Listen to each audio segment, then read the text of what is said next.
Vamos falar agora sobre imposto de renda na próxima meia hora. Para isso, já convocamos também a participação dos nossos ouvintes que quiserem mandar para cá suas dúvidas sobre as alterações, né, que foram anunciadas, sobre as regrinhas que precisam estar na nossa cabeça na hora de preencher essa declaração, essas contas ao fisco. A partir de agora, nos nossos estúdios, com o presidente do SESCOM, do Sindicato das Empresas de Contabilidade de São Paulo, Carlos Alberto Batistão, que no meio da pandemia a gente acabou não trazendo você pessoalmente aqui, mas de volta aos nossos estúdios. Bem-vindo, Batistão. Obrigado, bom dia Carolina, bom dia Heisen. A gente aqui agradece essa oportunidade de estar aqui presente e tentar trazer algum esclarecimento para os contribuintes que ainda têm alguma dúvida para a declaração do imposto de renda. É isso aí. Bom, começa agora no próximo dia 15 de março, período para envio da declaração com as informações. Cerca de 39 milhões de brasileiros vão prestar contas ao fisco neste ano, é a estimativa. Começar com o que muda. O que muda para quem vai fazer a declaração neste ano? Receita fez algumas informações, prestou algumas informações na segunda-feira sobre o IR 2023, mas, por exemplo, a nova faixa de isenção ainda não vale para a declaração desse ano. Então, o que vai valer para quem vai declarar o imposto de renda referente ao ano base 2022? Tá bom. A faixa de isenção que foi anunciada só vai valer para as retenções a partir agora do mês de maio e na declaração a ser entregue em 2024 referente 2023. Essa declaração a ser entregue agora de 15 de março até maio vale ainda as regras anteriores, até por isso o grande número de declarações a ser entregue, porque não foi elevada a tabela, então valem as regras antigas e a tabela antiga, né, que está bem defasada por sinal. Agora o que mudou foram os prazos, que o prazo era sempre até abril, e agora inicia dia 15 de março e vai até 31 de maio. Mudaram algumas coisas na declaração pré-preenchida, né, algumas opções a mais que o contribuinte pode utilizar para facilitar a sua declaração. Uma coisa que mudou também são as pensões alimentícias, que antes, para quem recebia, é considerado tributado e agora é considerado isento. A Receita Federal já fez essa alteração no programa da declaração, isso para quem recebe, né, a pensão alimentícia. E as demais regras permanecem muito parecidas com a do ano anterior. Uma das justificativas dada pela Receita para essa mudança de prazo era que eles teriam que ter um prazo maior para computar os dados ali, colocar os dados da declaração pré-preenchida, aquele cruzamento de dados. Queria uma avaliação sua, a declaração pré-preenchida realmente funciona bem, tem funcionado bem? Então, essa alteração de prazo feita pela Receita Federal, Heisen, de fato é muito bem-vinda, porque ontem, dia 28 de fevereiro, as empresas terminaram de entregar várias obrigações que serão utilizadas na declaração pré-preenchida. Então entregaram a DIRF, que fala dos rendimentos e das retenções. Entregaram a DIMOB, que fala de operações imobiliárias, tanto de aluguel quanto venda de imóveis. Entregaram a DEMED, que fala dos pagamentos a médicos e a planos de saúde. E tudo isso é utilizado pela Receita Federal na declaração pré-preenchida. Então, como entregaram ontem, ela vai ter 15 dias para esses processamentos e quando você utilizar a declaração pré-preenchida, ela deve vir bem mais completa com todas essas informações desses 15 dias de processamento. Agora, é claro, a declaração deve vir mais completa, mas cabe ao contribuinte fazer a conferência e ficar atento. Porque uma fonte pagadora pode também errar na hora de fazer a entrega de uma DIRF, colocar uma informação enganosa, pode errar, cometer algum engano na hora de entregar de DIMOB. Então você tem que ficar atento, fazer as conferências, né, das suas informações. Outra coisa, a própria fonte pagadora que entrega um DIRF, ela pode retificar o DIRF. Então acontece dela entregar, percebeu que tinha algum engano, foi lá depois de 10 dias, 15 dias, 20 dias e retificou. Então, pode ter algum engano na primeira entrega. Então, cabe ao contribuinte utilizar, sim, a declaração pré-preenchida, deve vir bem mais completa, mas fazer a conferência das informações para evitar erro e ficar na malha fina. Essa retificação das empresas, por exemplo, esse exemplo que você trouxe, pode ocorrer enquanto esse prazo até maio está rolando. Se, por exemplo, a pessoa que vai fazer a declaração do imposto de renda deixar mais para o final, e se tiver esse prazo em vigor, essa alteração já vai ser feita? Essa atualização da informação prestada pela empresa já está lá? Já estaria lá? Então, Carolina, veja, não tem prazo para fazer as retificações, né? É lógico que as empresas têm que ter entregue até dia 28 de fevereiro e correta. Mas acontece algum engano, alguma falta de informação. E elas não têm prazo. Agora, sim, o mais comum é elas fazerem logo em seguida. Então, agora nos primeiros dias de março, faz uma conferência, faz uma auditoria, percebeu que tem algum engano, elas retificam. Então, é claro que se o contribuinte ele baixar a declaração pré-preenchida, em princípio, a partir de março, está ok, mas ele também corre o risco de baixar essa declaração em maio e depois ter uma retificação. Então, o que ele tem é que ficar sempre alerta, pegar os informes de rendimento, porque ele tem que se basear nos informes que ele tem. Então, o informe de rendimento da fonte pagadora dos salários dele, o informe de aluguel, o informe do banco e assim por diante. Com todas essas informações, ele confere, altera alguma informação que veio na pré-preenchida para ele evitar o engano na declaração dele.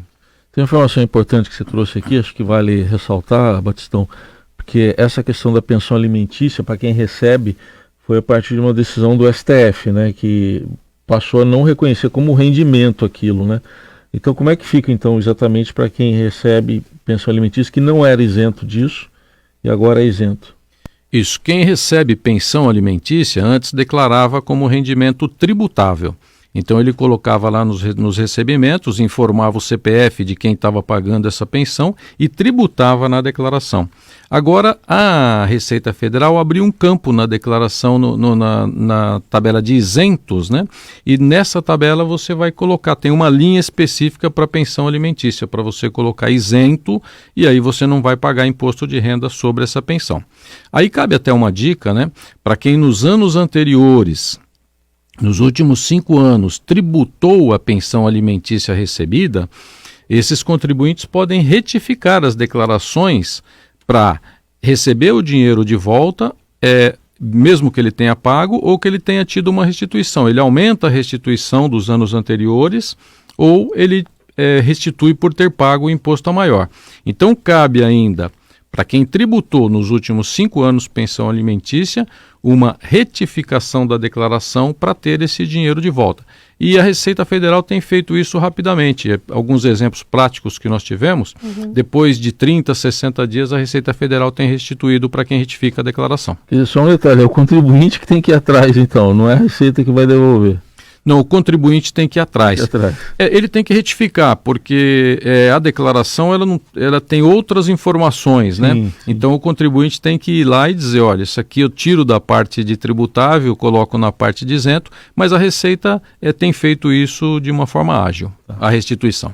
Bom, a forma de fazer a declaração do imposto de renda, alguma alteração em relação ao programa, ao preenchimento online, ao uso de tablet ou celular? Não, o contribuinte pode continuar usando o PGD, né, que é aquele que ele baixa, faz download e entrega a sua declaração, e pode utilizar o meu imposto de renda, né, para os casos mais simples e fazer diretamente no programa, no seu smartphone, no seu celular. O que tem é que você pode baixar pré-preenchida também no celular, né, e para usar o meu imposto de renda. E uma alteração que tem esse ano é assim, para usar pré-preenchida, né, no celular, nesse meu imposto de renda, você só podia fazer o seu, e desde que você tivesse a senha GovBR prata ou ouro. Isso continua. Mas para os casos do contribuinte que o pai dele faz declaração dos filhos, da esposa, tinha que ficar baixando em cada celular. E agora é possível fazer uma autorização. Então o contribuinte que tiver senha GovBR prata ou ouro, ele autoriza um outro CPF a fazer a declaração dele. É possível autorizar um CPF é possível receber até 5 autorizações. Então, por exemplo, um pai que faz a declaração do filho, da esposa, ele pode fazer 5 declarações puxando em seu smartphone as declarações pré-preenchidas dessas 5 pessoas que ele faz. Isso é de uma forma informal, né? Para quem faz declarações simplificadas.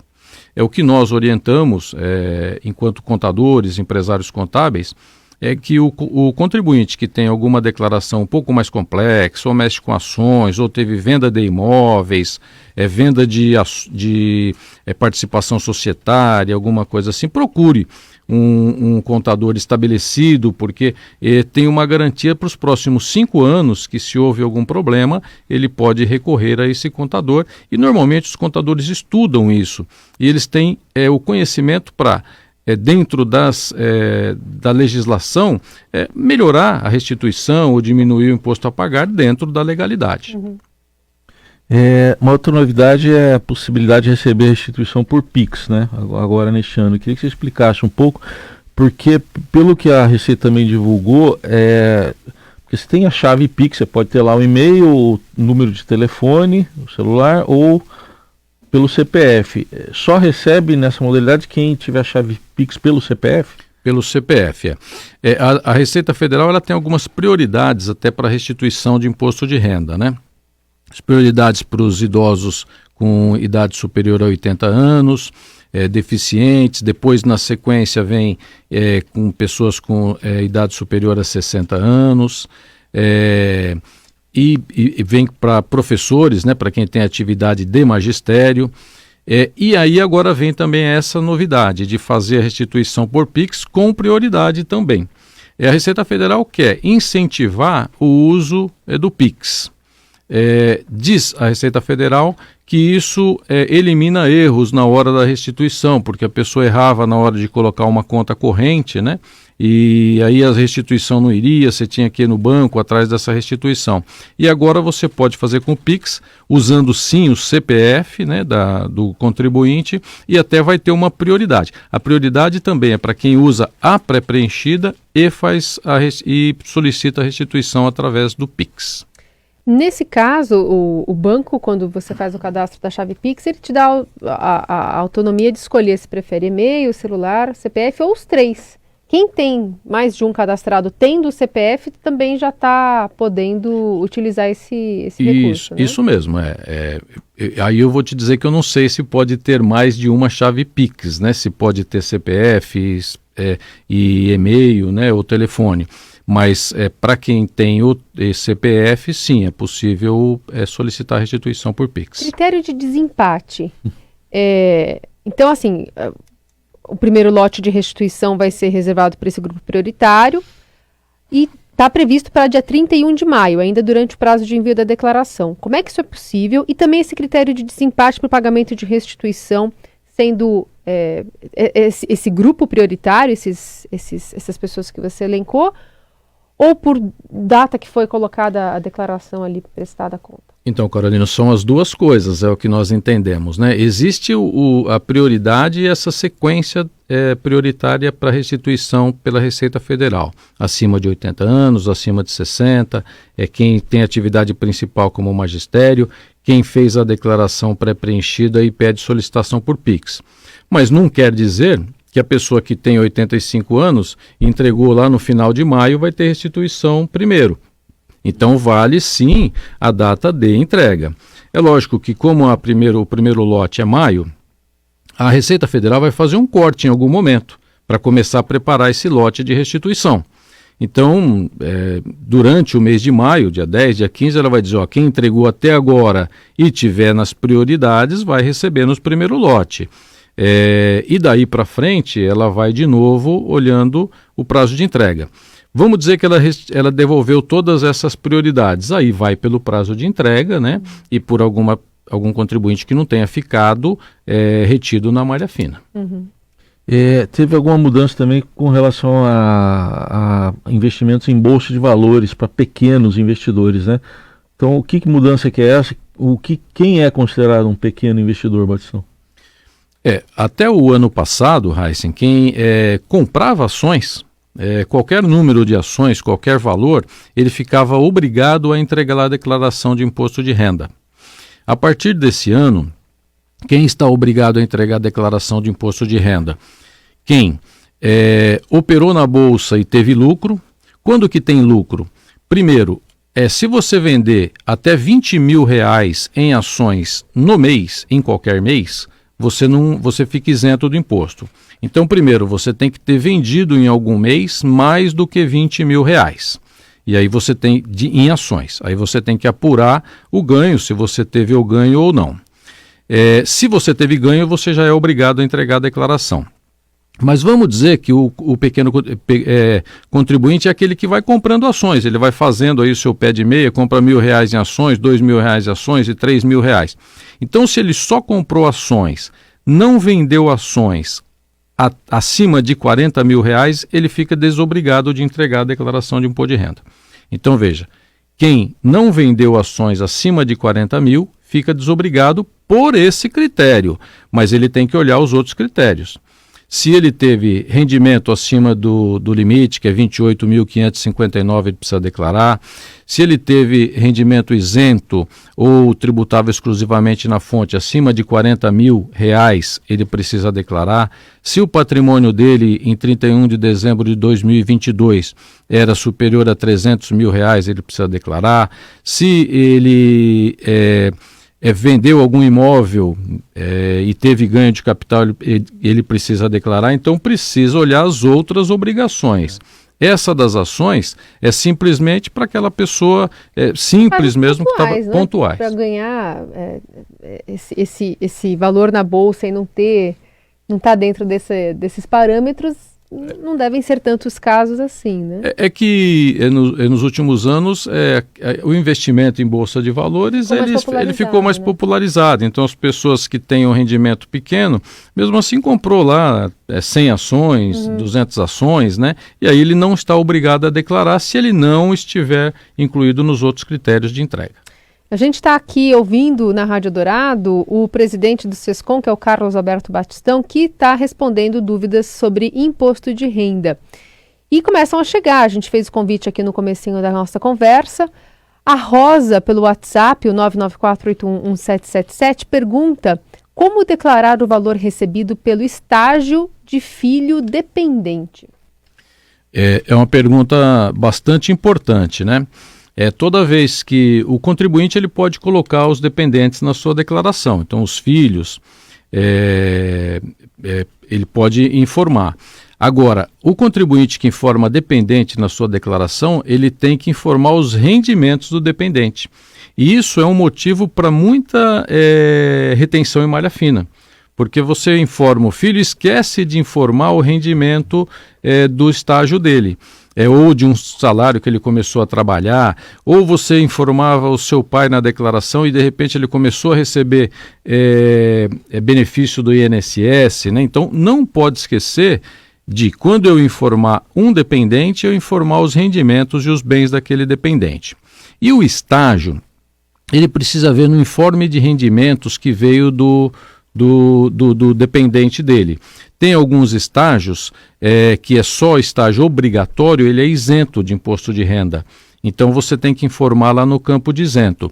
E quando é um estágio remunerado mesmo, é um estágio que você faz por contratação de uma empresa, ele é tributável. Aí você tem que pegar o informe de rendimento desse estágio e informar lá nos rendimentos tributáveis de pessoa jurídica. E tem um campo para você, sempre quando você forma um rendimento, você informa do titular, que é do contribuinte, ou do dependente. Aí você põe o CPF do dependente lá nos rendimentos tributáveis. Mas seguir sempre, Rosa, pelo informe de rendimentos da fonte pagadora do estágio. Nesse caso pode valer a pena, dependendo da situação, claro, caso a caso, deixar de se declarar como dependente? O programa faz essa conta aí? Sim, Raíssa, é muito importante isso, né? Nem sempre informar o dependente pode ser a melhor opção. Se você informar, porque o abatimento por dependente ele é pequeno que você faz na declaração. do imposto de renda. É bom quando você informa o dependente, ele tem despesa médica, você também abate a despesa médica dele, o plano de saúde. Mas quando o dependente começa a ter rendimentos, é bom você fazer a simulação. O programa, ele não faz direto essa simulação. Você tem que informar com o dependente, depois você exclui aqueles valores referentes ao dependente e aí você vai ver qual é a melhor opção para você entregar. Isso vale para dependente, isso vale também para declaração em conjunto, né? Marido e mulher, fazer a declaração em conjunto ou separado. Você preenche em conjunto, tira as informações da outra parte e aí você vê qual é a melhor opção para você. Essa é uma opção legal, perfeitamente, a Receita aceita isso e você tem que escolher a melhor forma para pagar o menor imposto dentro dessa legislação. Ouvinte, final de telefone 1164, para quem recebeu precatório para ter esse informe de rendimento, quem que informa? Prefeitura, banco, advogados? Depende de quem ele recebeu esses precatórios, né? Mas é importante consultar o advogado para ver de onde veio essa fonte pagadora. Tem alguns bancos que já fazem, até na casa do precatório, quando é por banco, ele já faz a retenção e dá o informe de rendimentos.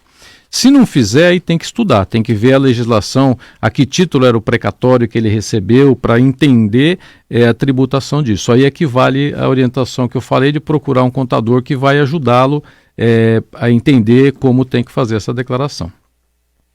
Em relação aos valores, né, deduzidos, isso não mudou, seja para educação, bom, saúde entra tudo, né? Mas educação não mudou. Não mudou nada, continuam os mesmos números para educação, para dependente, e como você falou, importante, e os valores são pequenos, né, não foram corrigidos, nem nessa atualização que foi feita agora para 2023, para quem for entregar em 2024, essas deduções não foram abatidas, não foram alteradas. Agora, despesas médicas e plano de saúde, eles podem ser abatidos ilimitadamente. É aí que você consegue, às vezes, uma melhor restituição. Agora, precisa tomar cuidado também, porque o contribuinte que já teve devolução do plano de saúde, né? O reembolso do plano de saúde, então ele precisa informar. Tem um campo para informar o médico, o CPF do médico, quanto eu paguei e quanto eu tive de reembolso, porque eu só posso abater o que ainda não foi reembolsado. Mais pergunta agora de ouvinte, final de telefone 0627. Quem é CLT? Como declarar hora extra? Todos os rendimentos recebidos por um empregado regido pela CLT vêm no informe de rendimentos.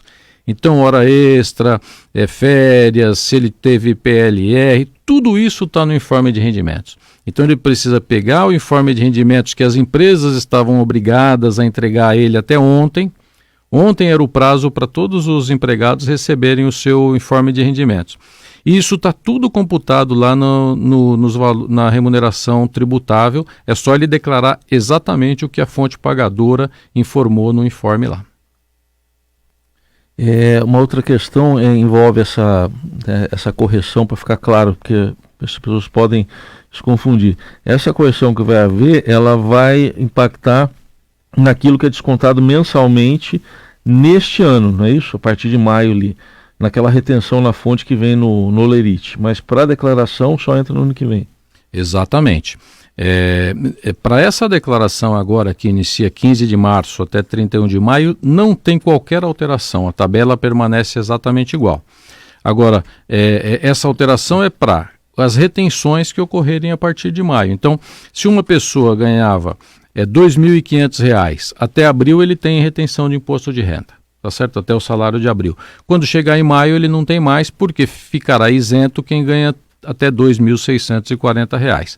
E isso só vai ser refletido na declaração a entregar de março a maio de 2024. Reajuste da tabela do imposto de renda das outras faixas, não tem previsão, né? E está bastante defasada, não, Batistão? Ah, sim. Segundo o estudo do Sindifisco, né, a última alteração que de fato atualizou a tabela pela inflação foi em 96, ou seja, há 26 anos atrás, pela inflação. Depois houveram algumas atualizações, mas eles não refletiram à inflação.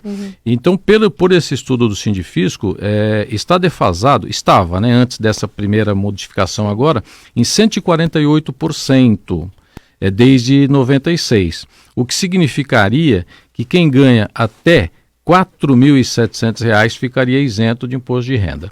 Então, precisa mesmo essa correção. Aliás, isso... Tem um pouco daquela promessa de candidato, Isso, né? Que era em torno de 5 mil reais. Né? Nós tivemos um candidato que fez essa promessa, não alterou. Temos um candidato, eleito, que fez essa promessa e estamos aguardando. Né? Os dois. Estamos aguardando essa atualização. Essa atualização que veio é bem pequena, é bem-vinda, né? Para até 2 salários, mas é bem pequena, porque nós, de fato, não podemos entender que quem ganha R$ 2.600, R$ 3.000 tem a renda para pagar imposto, né? E, na realidade, essas pessoas deixam o seu dinheiro aonde? Na farmácia, no mercado, na lojinha, e que está movimentando a economia. Então, esse valor que pode deixar de ser retido dele, além de ajudar ele no seu dia a dia, né, porque faz falta para quem ganha esse valor pequeno, ainda ajuda a movimentar a economia e ajuda até a melhorar a arrecadação do governo, né? Muito bem, a gente agradece demais a participação aqui na nossa programação do Jornal Dourado, do presidente do Sindicato das Empresas de Contabilidade de São Paulo, Carlos Alberto Batistão, respondendo muitas dúvidas de ouvintes que foram enviadas aqui. Algumas a gente não vai conseguir fazer, mas fica já um esclarecimento geral sobre esse cenário para 2022 e 2023. Obrigada. Eu que agradeço, né, em nome do SESCOM, e se eu puder dar uma outra dica, na declaração de imposto de renda ainda, é permitido fazer a doação ao Instituto da Criança e do Adolescente e do Instituto do Idoso. Você pode, na declaração, escolher fazer 3% do seu imposto devido ao ECA da criança e ao idoso. Para isso, você tem o campo, é muito fácil de fazer na declaração, e você vai fazer um DARF à parte e tem que pagar até dia 31 de maio, que é o prazo. Isso é interessante porque você pode destinar ao município da sua preferência e isso fica ali no município. Para uma entidade que pode utilizar bem esse benefício.